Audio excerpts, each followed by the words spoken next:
Hello. Welcome to She Became Visible. I put my headphones on so that I can hear you. We have a special show today. We're going to be discussing the TRAD wife. And my title today, as you may have seen, let me put it back up again just in case you didn't.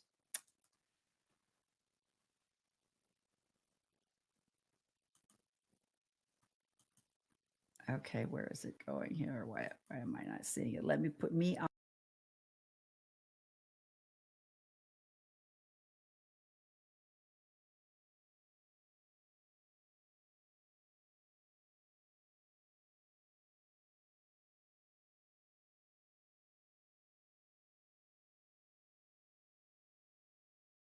So yes, that was a very odd beginning, but I'm going to show you a video that I made to get started.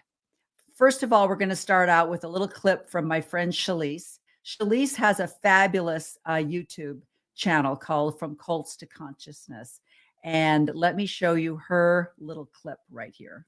This is a 34-year-old Mormon woman named Hannah Nealman. She was once at Juilliard in New York City, a trained ballerina. She now lives on a farm in Utah with her husband and 8 kids. This reporter from the British paper, the Sunday Times, went to the farm, interviewed Hannah, published an article, Meet the Queen of the TRAD Wives. So the internet blew up like this was like the Handmaid's Tale. But if this is what she wants to do, then, you know, this is America. You get to do that. What is your problem with it? Seeing as how she did go to Juilliard, it's really impressive that her parents said, yeah, go live your dreams. Now, what the internet is upset about is her now husband coming in and saying, actually, instead of following your dreams, you're going to be my wife and have all these children for me. I mean, they got married 3 months after they met each other, which is also a very common Mormon thing. And so people are saying, did she actually have a choice? Was she kind of pushed into this? And that is the question. Because socialization and indoctrination and cultural milieu plays a lot into the choices that you make in your life. And so let me show you this video that I made to explain the role of the traditional wife a little bit better.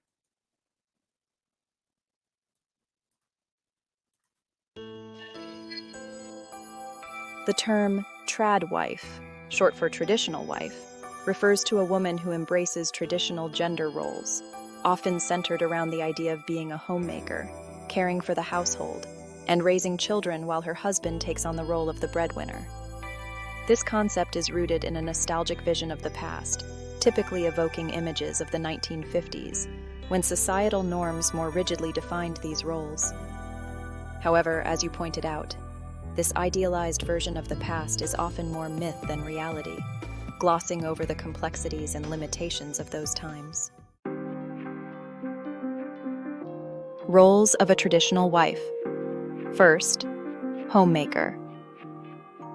A TRAD wife is primarily responsible for managing the household, which includes cooking, cleaning, and maintaining a comfortable home environment.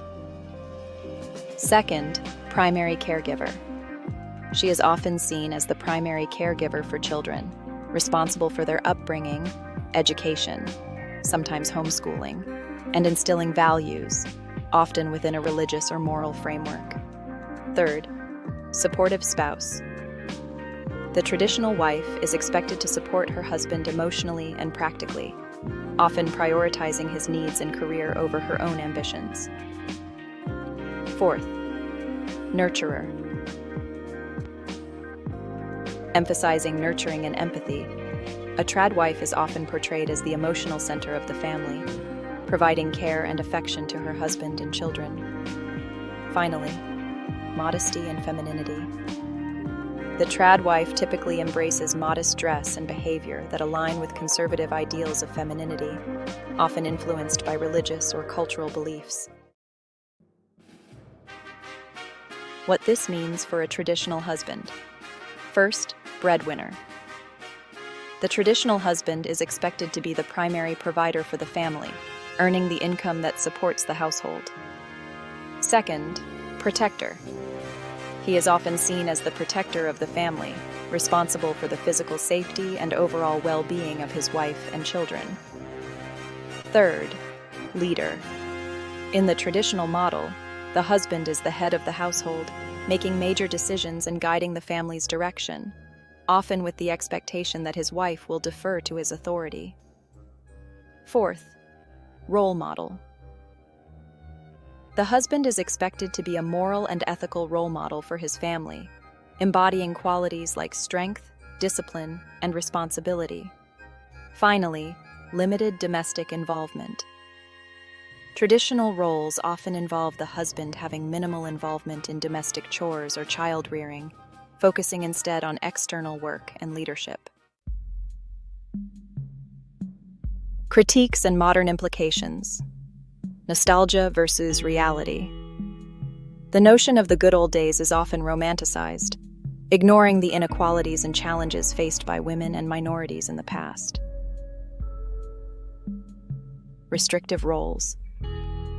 These roles can be seen as restrictive, limiting both women and men to specific paths that may not align with their individual aspirations or capabilities. Cultural and political influence. There's a contemporary political push by some groups to revive or enforce these traditional roles, viewing them as a solution to modern social issues. However, this often sparks debate over gender equality, individual freedom, and the diversity of family structures in today's society. Overall, while some people may choose to embrace these roles as a personal or cultural preference, they are part of a broader conversation about gender, identity, and the evolving nature of family life. Who decides what a gender role is? Gender roles are socially constructed expectations and norms that dictate how individuals of different genders should behave, based on their perceived identity as male, female, or other. These roles are not determined by any single entity, but have evolved over time through a combination of factors. Cultural traditions. Many gender roles are passed down through cultural traditions and religious beliefs that have been shaped over centuries. These traditions often define what is considered appropriate behavior for men and women within a specific society. Historical context, historical events, economic needs, and social structures have played a significant role in defining gender roles. For example, during wartime, women often took on roles traditionally held by men, which shifted societal perceptions temporarily. Religious influences. Many religions prescribe specific roles for men and women, often rooted in sacred texts or teachings that have been interpreted and enforced by religious authorities over time. Legal and political systems. Governments and legal systems have also influenced gender roles by enacting laws that either enforce traditional roles or promote gender equality. For instance, laws granting women the right to vote or work have significantly altered gender roles over time. Media and pop culture. Media, literature, and pop culture have a powerful influence on gender roles by depicting certain behaviors, relationships, and family structures as desirable or normative. Why are these roles accepted in different cultures? Gender roles are accepted in different cultures for a variety of reasons. Socialization. From a young age, individuals are socialized into the gender roles of their culture. This process involves learning the behaviors, values, and norms associated with one's gender through family, education, media, and peer interactions. Cultural identity. Gender roles can be a core part of a community's cultural identity. Adhering to traditional roles can be seen as a way of preserving cultural heritage and maintaining social cohesion. Economic structure. In many cultures, gender roles have developed in response to economic needs. For example, in agrarian societies, men might traditionally work in fields while women manage the household, reflecting the division of labor necessary for survival. Religious beliefs, religious doctrines, and practices often reinforce specific gender roles, framing them as divinely ordained or morally necessary. Social expectations and norms. Deviating from established gender roles can lead to social sanctions, such as ostracism or discrimination. Therefore, many people conform to these roles to avoid negative consequences. Average size of an American family from 1950 to 1965.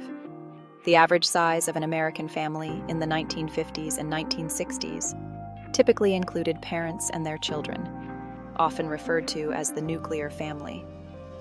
During this period in 1950, the average family size was about 3.5 members. By 1960, the average family size remained around 3.3 to 3.7 members.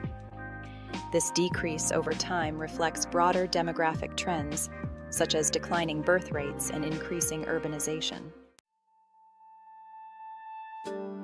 The average cost of a home in the United States in 1960 was approximately $12,700. Adjusted for inflation, this would be significantly higher in today's dollars, but at the time, it was considered affordable for the average American family, especially in the context of the post-World War II economic boom and the rise of suburban living. How the baby boomer generation changed traditional gender roles. The baby boomer generation, born roughly between 1946 and 1964, played a significant role in changing traditional gender roles in several ways. First, we have increased female workforce participation. After World War II, many women who had entered the workforce during the war were expected to return to domestic roles.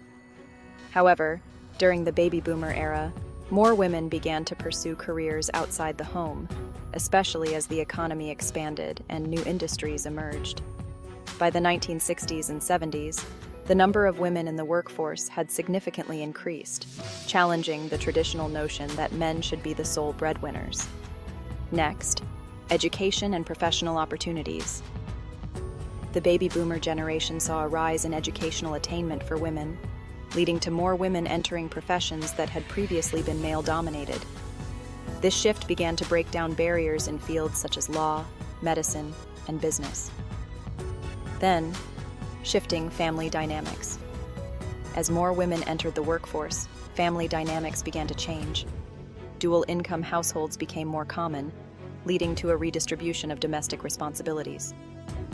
Although traditional gender roles persisted in many households, the baby boomer generation laid the groundwork for more egalitarian relationships in some families. Cultural and social movements also played a role. The baby boomer generation was at the forefront of various cultural and social movements that questioned traditional norms, including gender roles. The counterculture movement of the 1960s and the rise of feminist activism in the 1970s promoted ideas of gender equality and individual freedom, challenging the strict gender roles of previous generations. Finally, the pill and reproductive rights. The introduction of the birth control pill in the 1960s gave women greater control over their reproductive lives, which had profound implications for gender roles. With the ability to plan their families, women had more freedom to pursue education and careers, further shifting the expectations placed on them by society. The feminist movement and its impact on gender roles. The feminist movement, particularly the second wave that began in the 1960s, played a crucial role in changing gender roles in several key ways. First, legal and policy changes. The feminist movement fought for and achieved significant legal reforms that promoted gender equality. This included the passing of the Equal Pay Act of 1963, which aimed to eliminate wage disparity based on gender, and Title IX of the Education Amendments Act of 1972, which prohibited gender discrimination in federally funded education programs. Next, workplace equality. Feminist activism pushed for greater opportunities and protections for women in the workplace. The movement challenged the idea that women should be confined to certain feminine jobs and advocated for the breaking down of barriers in male-dominated fields. Reproductive rights were also a major focus. The feminist movement played a central role in advocating for reproductive rights. including access to contraception and abortion. The landmark Supreme Court decision in Roe v. Wade in 1973, which legalized abortion nationwide, was a major victory for the movement and allowed women greater autonomy over their bodies and life choices. Changing social norms was another key area. The feminist movement worked to change social attitudes toward gender roles. Feminists challenged the notion that women should be primarily responsible for childcare and domestic work, arguing for more equitable sharing of these responsibilities between men and women. The movement also questioned traditional expectations around marriage, beauty standards, and sexuality. Finally, the cultural impact. The feminist movement influenced popular culture, literature, and education, promoting the idea that women should have the same rights and opportunities as men. This cultural shift helped to normalize the idea of gender equality and paved the way for future generations to continue challenging and redefining gender roles. Timeline of key feminist milestones impacting gender roles. In the early 1960s, the publication of Betty Friedan's The Feminine Mystique in 1963 is often credited with sparking the second wave of feminism by highlighting the dissatisfaction of many housewives with their limited roles in society. In 1963, the Equal Pay Act was signed into law, aimed at abolishing wage disparity based on sex. In 1966, the National Organization for Women, NOW, was founded, becoming one of the leading feminist organizations advocating for gender equality. The 1970s were a period of intense feminist activism, with campaigns for workplace equality, reproductive rights, and the passage of the Equal Rights Amendment, which was passed by Congress in 1972, but failed to be ratified by enough states. In 1972, Title IX of the Education Amendments Act was passed, prohibiting sex discrimination in any education program or activity receiving federal financial assistance. In 1973, the Supreme Court's decision in Roe v. Wade recognized a woman's constitutional right to privacy, effectively legalizing abortion and further empowering women to make decisions about their reproductive health. Impact and legacy. The feminist movement and the broader societal changes of the baby boomer era laid the groundwork for the ongoing evolution of gender roles. While traditional roles still persist in many areas, the progress made during this period has allowed for greater flexibility and equality in how men and women choose to live their lives. The legacy of these changes continues to influence debates around gender, work, family, and society today. Unfortunately, we're going backwards, and that's the sad part, which is the purpose of my video today. All of the advances that were made in the 60s and the 70s to create a more equal household is going backwards. And the part that I find the most startling is the fact that a lot of this movement is being supported by the baby boomers who benefited from the laws and the women in the second feminist movement that made those changes possible. Now, I want to address some of the things that were in my video. Number one, cultural and political. Let me show you. This is me. Let me see if I can make this a little bit more. Okay. So this is me and my husband, and I was pregnant with our first child, which was very much wanted. Now, I was serving in the US military. I was in the Navy, and my husband and I got married, and we were not using any kind of birth control, but it took me a long time to get pregnant for some reason.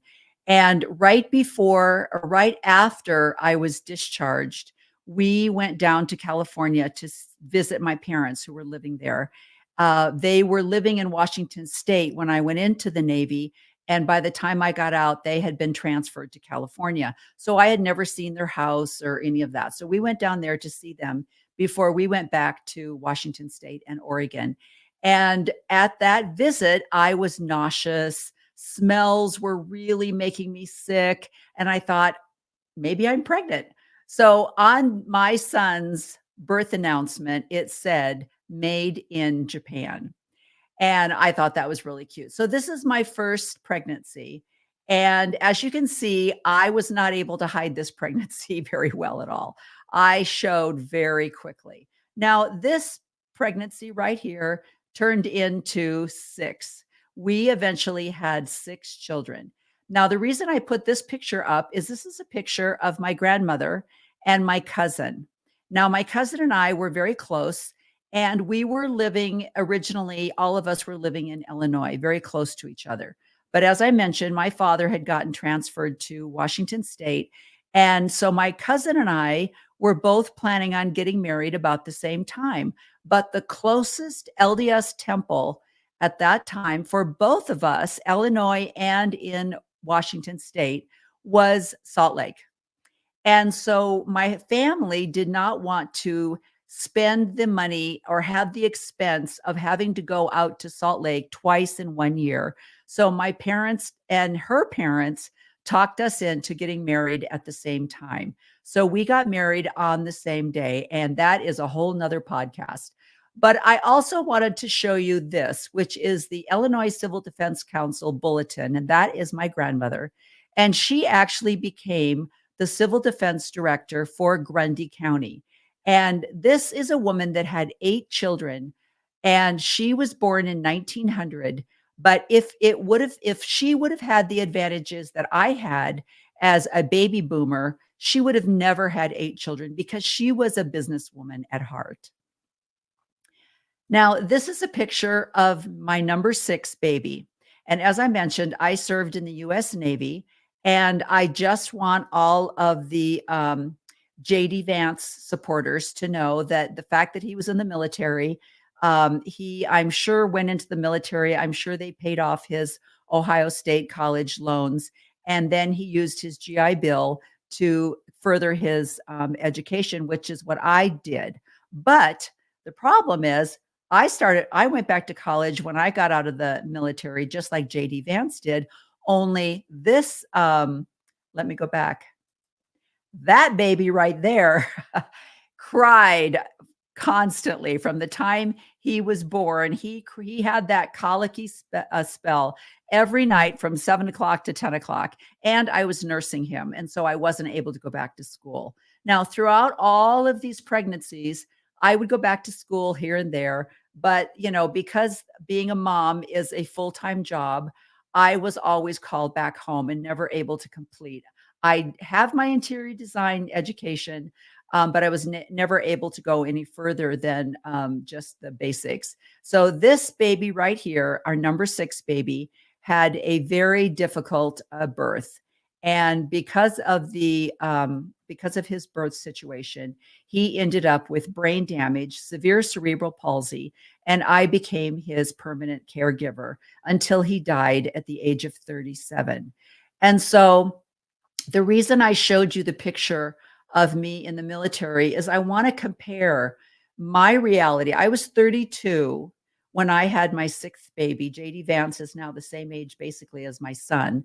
And he's 39, talking about the roles of women and how the greatest role a woman can have is to be the role of a mother and to be a homemaker, and exclusively kicking out any facts that even though his wife has a professional education and works in her profession, someone has to be taking care of those children. It's obviously not his wife. They obviously have some kind of help, which makes me question, who is taking care of your children? Is it another woman? And if another woman is taking care of your children, who's taking care of their children? Now, I know that I think J.D. Vance mentioned that his mother-in-law stepped in, and he made the also very unenlightened comment that women that have gone through menopause what else are they going to do but babysit for their grandkids? And that's the comment he made about his mother-in-law. So she has now gone from raising her own children to raising his children so that he and his wife can pursue other interests. But that is not the social norm, and that is not what most people are able to do. Now, the whole trad wife thing has been going on for a couple of years. Ballerina Farms has put it out in the spotlight one more time because she is following the Mormon trajectory. And one of the things I brought out in my video was the things that can define what your role is. And one of those is religious beliefs. And in the Mormon church, you are usually very isolated. Even if you live in a large city, your friends, your community, your social activities are usually done with people that you go to church with. And so you become very isolated. All of my friends had large families.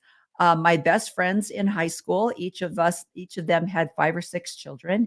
One of them only had 3, but she had some difficulties and some tragedy that happened. There was a lot of illness in her family. She actually ended up passing away from cancer, as did one of her children. So very sad. But we all had a large family, so it wasn't unique to us because of our religious beliefs. Now, I know I've mentioned this in a few of my other podcasts, but in the LDS church, in the Mormon church, we are taught that we lived in a pre-mortal existence and that children were literally spirit children of a heavenly father and a heavenly mother. Now, the Mormon church also believes in polygamy.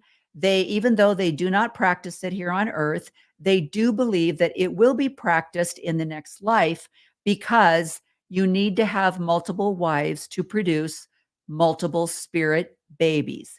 And those babies have been assigned to you. So you have come to the earth to provide bodies, physical bodies, for those spirit babies to inhabit so that they can come to earth and be tested and follow the plan of salvation. That is the religious belief. Therefore, if you prevent children from coming into your LDS home, then they might be forced to go into a Gentile's home, which is the term that Mormons use for people who are not members of the church, just like the Jewish people refer to people that aren't Jewish as Gentiles. Joseph Smith adopted that verbiage as well. So if you're not a Mormon, then you're a Gentile. And if you don't have a ton of babies, then those spirits have to go into a Gentile's home, and then they can't be saved, and it's your fault. So we were encouraged to have large families. So there's your social and your community pressure to have large families. Now, let me just give you a little snippet of proof that that is what the Mormon church teaches. About the role of mothers in the home and their callings and responsibilities. I'm impressed tonight to share with you some of his inspired pronouncements. I fear that much of his counsel has gone unheeded, and families have suffered because of it. But I stand this evening as the second witness to the truthfulness of what President Spencer W. Kimball said. He spoke as a true prophet of God. President Kimball declared, "Women are to take care of the family. The Lord has so stated, to be an assistant to the husband, to work with him, but not to earn the living, except in unusual circumstances. Men ought to be men indeed, and earn the living under normal circumstances."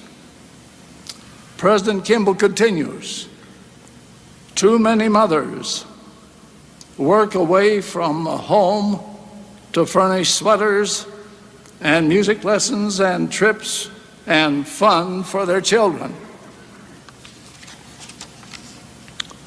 Too many spend their time in socializing, in politicking, in public services, when they should be home to teach and train and receive the love of their children into security. Now, that was a talk that was given to the women in 1987. And as you can see, this was a man called as a prophet that people would listen to. And as I've said before on my other podcasts, when the prophet speaks, he is speaking for God. So he literally was telling women, don't even get involved in politics. You are to stay home and raise children, which is what we taught and what we believed. And this thought is still not quite as overtly, but is very covertly still taught in the Mormon religion, hence ballerina farms. The other thing that is also taught is that, as I showed on that video and in Ezra Taft Benson's message, men are to be the providers and the leaders and the authority in the home. So when the ballerina farm girl was doing her ballet in Juilliard, but her very wealthy husband said, absolutely not. You are to become my wife. And getting married 3 months after you meet is very common in the Mormon church because they are instructed to not have any kind of sexual relations before marriage. So usually there is a very short courtship and marriage comes very soon. They also believe that when they meet someone, they will pray. And if they feel good about it, then they'll know that it's God that wants them to get married. And so she is following the social norms that the Mormon church teaches. And the thing that is being put out in the open is the fact that it is absolutely impossible to work a farm and to give 8 children the needed attention that they need. And as only one person cannot do it all. And so the fact that she might be struggling mentally is very acceptable. I'm sure most people are going, yeah, I'm sure you are, but she's denying that and making it out to be bliss. Now, I wanted to show you something else. This is the current first counselor in the first presidency in the Mormon church. The way the church is set up is there is a prophet and 2 counselors, and then there are 12 apostles. So there are literally 15 men, white men, that are in charge of everything that has to do with the church. All of the rules, any changes that are made have to go through the first presidency, which is the prophet and the 2 counselors. This man is Dallin Oaks, and he is currently serving as the first counselor in the first presidency. Now, from what I understand and from the rumors that I've heard, the prophet of the church, Russell Nelson, is going to be 100 next month. He's old and he's showing the signs of his age in spite of his beautiful calling as a prophet. He's getting old. And so in those cases, the counselors will take over. So I am assuming that Dallin Oaks is actually running the church right now. So this is a message that was given by President Oaks back in 1971 when he was made the president of Brigham Young University. And this was a talk that he gave addressing the university as the new president of the school. And listen to his message. Acceptance that will enable all of us to speak of this subject less frequently in the future. About a month ago, I mailed a copy of the revised standards of dress and grooming to the parents of all new and returning students. A copy was also printed in the summer issue of the Universe that was mailed to all students. Consequently, even the new students should be familiar with these standards. But even a casual observer of the campus scene must conclude that many students have not taken them seriously. Many girls are wearing skirts that are entirely too short for the standard of modesty. And some young men are wearing hairstyles that show no regard for the requirements that hair be trimmed so as not to cover the ears or be over the collar in the back, and that long or bushy sideburns are not acceptable. A few young men and women are wearing clothing that is deliberately untidy, disordered, frayed, carelessly torn, or in other ways inconsistent with the general requirement that attire and grooming should always be neat and clean. I will address myself to the reasons for these requirements. Because concern seems to focus on short skirts for women and beards and long hair for men, I will use these as examples. I sense a certain aloofness about these matters. Many who are among the offenders think the message is only for the other person. I hope that each member of the university community will listen carefully to what I have to say and consider how my words apply directly to him or her. What I have to say is, of course, addressed only to faculty, staff, and students of Brigham Young University. I have no authority or desire to be heard on this subject as it relates to the youth of the church generally or to students at institutions other than the church education system. I've known some fine young Latter-day Saints who have chosen manners of dress and grooming that are not consistent with the standards that apply on this campus. So long as they do not plan to become students in the church education system, their manner of dress and grooming is a subject between them and their parents to be resolved with thoughtful and prayerful consideration of the council of our church leaders. So I just wanted to say that I can see where I understand what he's saying, that he doesn't have any control or any legal authority over people in the world or people outside of Brigham Young University. But it is a mistake to believe that the doctrine that comes out for people who are attending Brigham Young University does not flow down to the general membership of the church. Because when I was a youth, I did not have the strict dress requirements that they are now in. And they've gone back and forth. They are now kind of trying to give children more autonomy, more freedom to have free agency in their choices, but they can see that it's backfiring. And so now you've got young Gen Z kids that are choosing not to wear modest clothing, and they are thinking that they were told that they could choose because they had free agency, but they're using their free agency, and these old guys are having a fit because it's like, no, we don't have control over you. So even though this was supposedly a dress code for Brigham Young University, it actually dribbled down into different congregations and became dress standards for the youth in general. And so I thought that was very interesting that, it's really just because the church is so isolated and because they don't have different dioceses like they do in the Catholic Church, that everything comes from headquarters in Utah. All of these things get dribbled down through correlation programs. So it's very interesting. The first and most important thing to remember about our standards of dress and grooming is that they are specified by the Board of Trustees. They are not the requirements of the president, the dean of students, the faculty, or the student body officers. These standards of dress and grooming were reviewed and reapproved as recently as last April. At that time, the trustees provided the following statement, which is expressive of the reasons for these rules. Quote, "Grooming should be in keeping with these guidelines, emphasizing cleanliness and avoidance of dress or manner which calls attention to itself and symbolizes either rebellion or nonconformity with the values of modesty, humility, decency, and propriety." I think all will agree that dress and grooming standards are not the most important standards required of those who attend this university, but they are among the very most visible as we associate with one another and as we come under the eyes of those who visit this campus. Consequently, these matters have been emphasized and will be emphasized to an extent beyond their intrinsic importance. Now, I think it's important to point out that the Board of Trustees that he's talking about is that first presidency. So it's not as if there is a Board of Trustees that comes from the secular world or from the general population. These are all head mucky mucks in Salt Lake. And I think it's actually the first presidency. So it's very confusing and a little bit sneaky to say that the Board of Trustees went over this and they said it was okay. And it's like, I'm sure they did.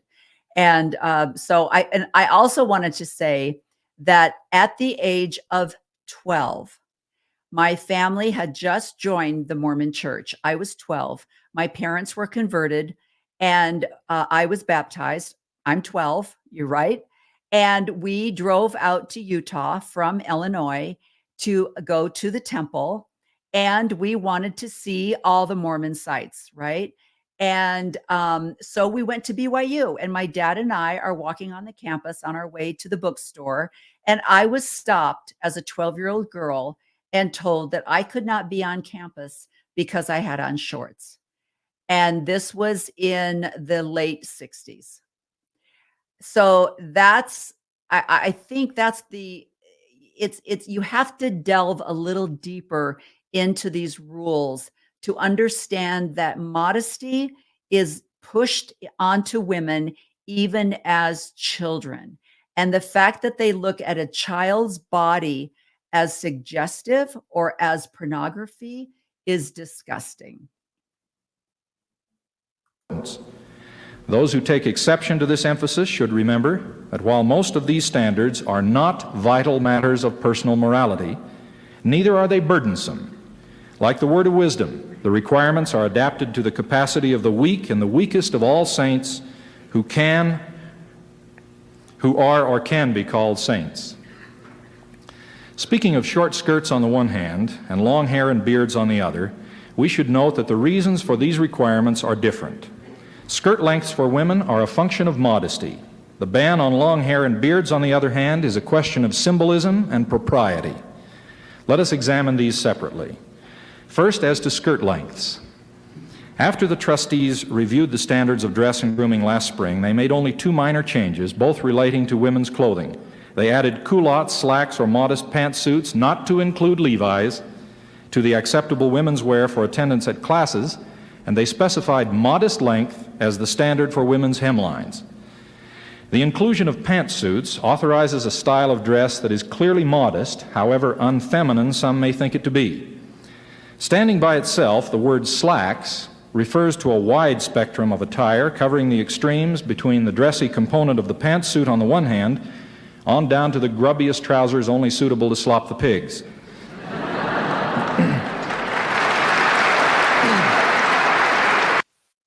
I think it's important to note that these are men. This board of trustees that's talking about the dress code for Brigham Young University is a group of men. And they're talking about the length of a girl's skirt as modest, but the length of a man's hair as symbolism. And then they go on to specific details on what someone would consider slacks. So and the reason I bring this out in 1971 is, again, we're going backwards. Why are we going backwards? Why is this a new trend for trad wives to be told what their role is, what they should wear, what's acceptable by men, which is exactly what's happening. Now, let me tell you, this is a picture. And their solemn responsibility to of Dallin H. Oaks. This is actually a few years old right there. He went from being a Brigham Young University president, and he is now in the first presidency of the church. And so in 1995, the church was very much against legalizing same-sex marriage. And they tried to file an amicus brief.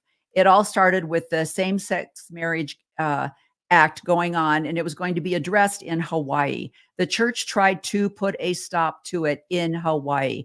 And so they tried to file an amicus brief. They were not able to at first because in an amicus brief, you have to show that what you're fighting against is something that you have always believed in, you have always taught, and that you are just trying to defend your religious beliefs. So Dallin Oaks, being a lawyer, drafted what came to be known as the Proclamation to the World and to the Family. And in it, he describes what a family is. And this way they were able to say, no, we've always taught this. Look, here's this piece of paper. These have always been the teachings of our church, and we can file an amicus brief against same-sex marriage. So he is now describing what the Proclamation to the Family is all about. love and care for each other and for their children. Children are entitled to birth within the bonds of matrimony and to be reared by a father and a mother who honor marital vows with complete fidelity. It solemnly warns against the abuse of spouse or offspring, and it affirms that happiness in family life is most likely to be achieved when founded upon the teachings of the Lord Jesus Christ. Finally, it calls for the promotion of official measures designed to maintain and strengthen the family as the fundamental unit of society. In 1995, a president of the church and 14 other apostles of the Lord issued these important doctrinal statements. As one of only 7 of those apostles still living, I feel obliged to share what led to the family proclamation for the information of all who consider it. The inspiration identifying the need for a proclamation on the family came to the leadership of the church over 23 years ago. It was a surprise to some who thought the doctrinal truths about marriage and the family were well understood without reinstatement. Nevertheless, I can't. Go ahead and Google it, but I can't listen because he's lying. He's lying. And when he says that these 15 men, 16 men got together, he wrote this. His goal is to have this proclamation to the family be made into scripture, to be canonized. And if he is, when President Nelson dies, he will automatically become the next prophet. And I am sure that is first on his list. So it's all a lie and it's so discouraging. But let's get back to the main subject, which is why is that a concern for women today? And let me just I've just finished the most fabulous book by Ruth Ben Gates, and she has written a book called Strong Men, and she talks about the danger of the current political situation because of Donald Trump and his adherence to Project 2025. And I want to read to you a little bit about where your reproductive rights are with 2025. So wait, I'm going to go back. Let me go back. I'm going to see if I can share this screen with you. And that way, when I read it. Okay, there we go. All right. So Project 2025 makes it clear that their ultimate agenda is to control all aspects of sex and sexuality, including fertility and reproduction. The overturning of Roe versus Wade was just the first step. Project 2025 lays out plans for a federal ban on all forms of abortion, including medical, i.e., medications such as mifepristone, then in the future restricting the ability of birth control and a possible federal ban on in vitro fertilization. The reasoning behind this is that sex is for reproduction only, not pleasure, and that anything that stands in the way of conception should be banned because, as Christian conservatives see it, life begins at conception. That's why some argue that a fertilized egg should be considered a person equal to a living child. States project 2025. The Dobbs decision is just the beginning. Conservatives in the states and in Washington, including in the next conservative administration, should push as hard as possible to protect the unborn in every jurisdiction in America. So let's, okay, go back. Okay, so this is the danger of Project 2025 and this idea that the traditional home was best and that we need to go back. Now, let me share, as I mentioned before, a little bit of what Ruth has to say about what's going on in the political scene right now. A bad end for many people, because you need 3 levels for autocracy, and the GOP has been working on all of them. You need the foot soldiers, the people who attack the Capitol, the thugs, the militia members, all these people, and I'm going to include constitutional sheriffs, even though these are just thugs who are lawless, and they need the lawless. And then you need the thugs now have their own logos. It's a little rose keeper, skull, yes, and all of that. Yeah. Yes, so and in our country, we have an extraordinary threat because we've tolerated all these people in ways that other countries in peacetime don't have all this. And it makes no sense to have all these militias and the gun. It goes back to guns, of course. So we're different than other places. And then you need the bureaucracy, and that's what Project 2025 is about. And note, they chose a very neutral name, but it's it's creating a legal culture for the state to come.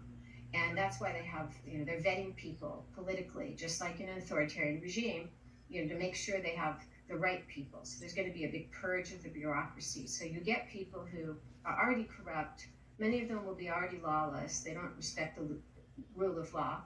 And then there'll be the perfect people to do what Trump needs to do. And the final is that you have the inner circle of the leader. And these are sycophants. These are, people who should be nowhere near power, and yet they're perfect.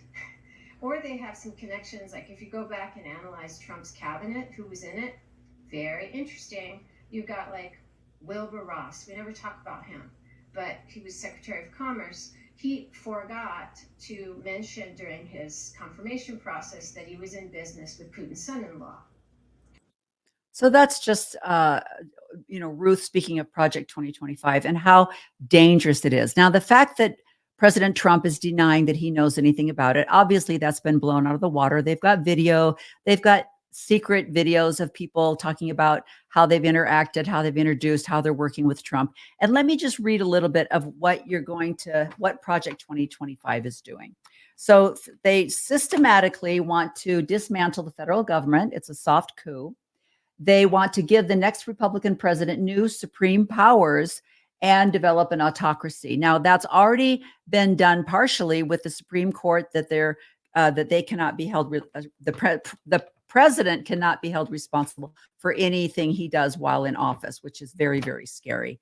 And use executive orders to legally reserve many of our civil rights, redirect military to support domestic law enforcement. He came out, he was addressing, I think he's in Minnesota today, Donald Trump, and he stood there with police people behind him and literally came out and said, we are supporting our police force and we will support you with military. So he's actually come out and admitted that.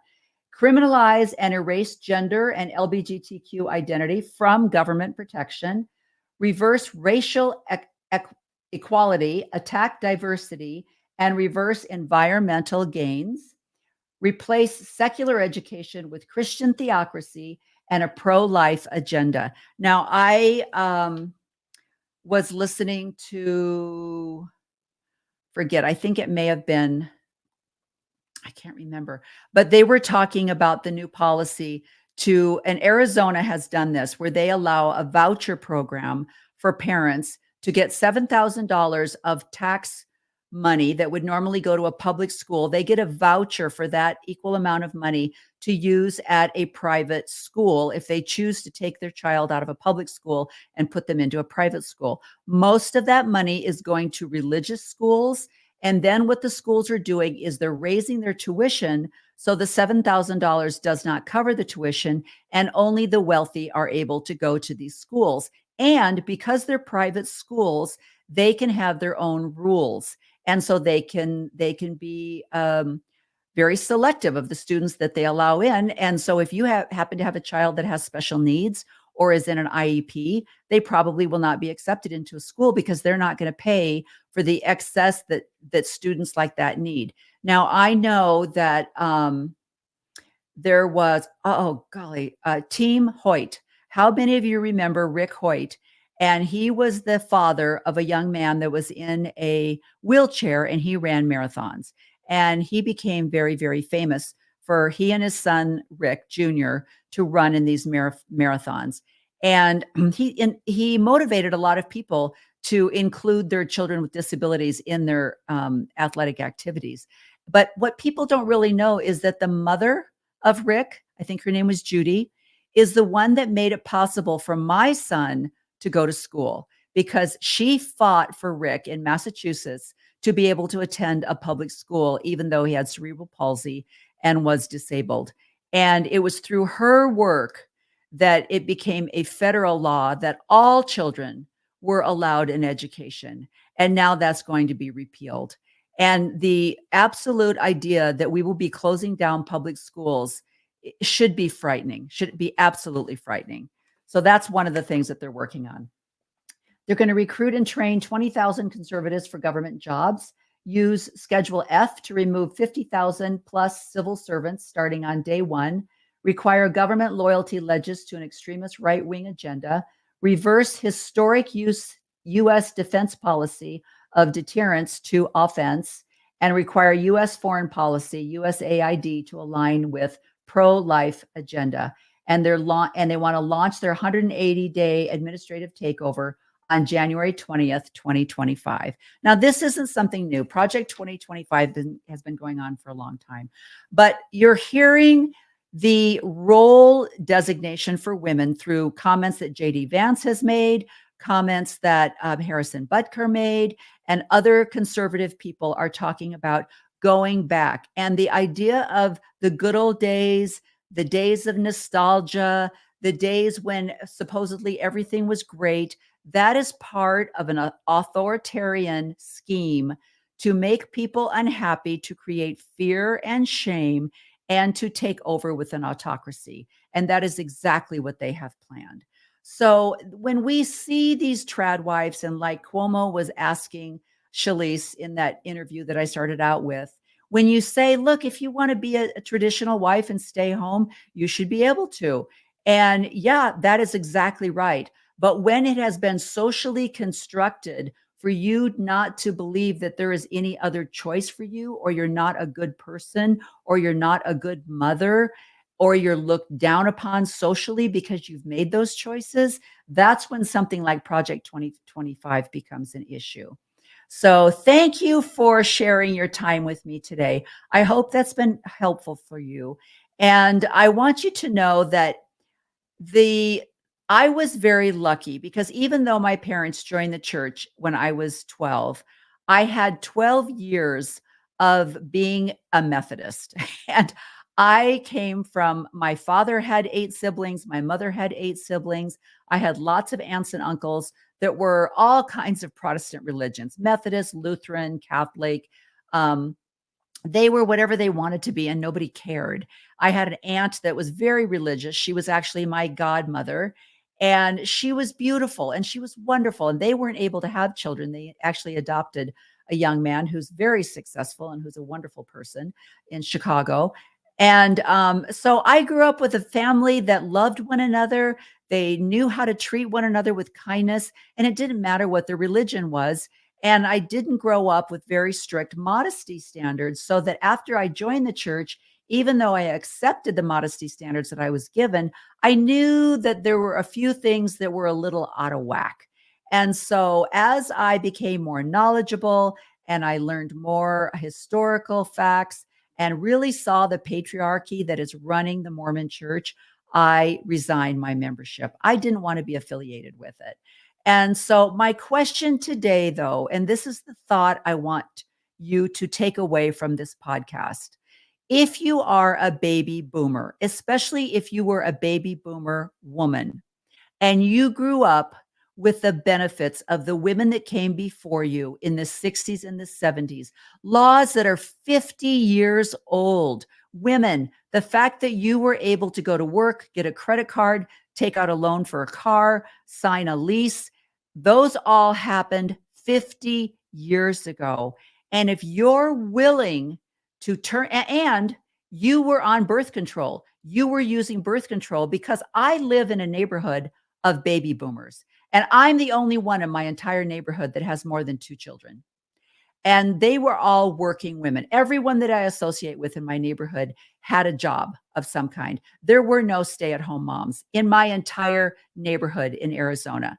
So you were using birth control. You were taking advantage of being able to be in the workforce and have children. You were able to take advantage of daycare or some kind of alternative care for your child so that you could pursue interests. And so that's what you had. That was given to you. And now in 2024, you're willing to vote for someone that is going to take that all away from your daughters and your granddaughters. And I find that severely hypocritical. And I cannot believe that you can call yourself a radical feminist baby boomer lady and then say, I'm all for taking that all away for all the generations that will come below me.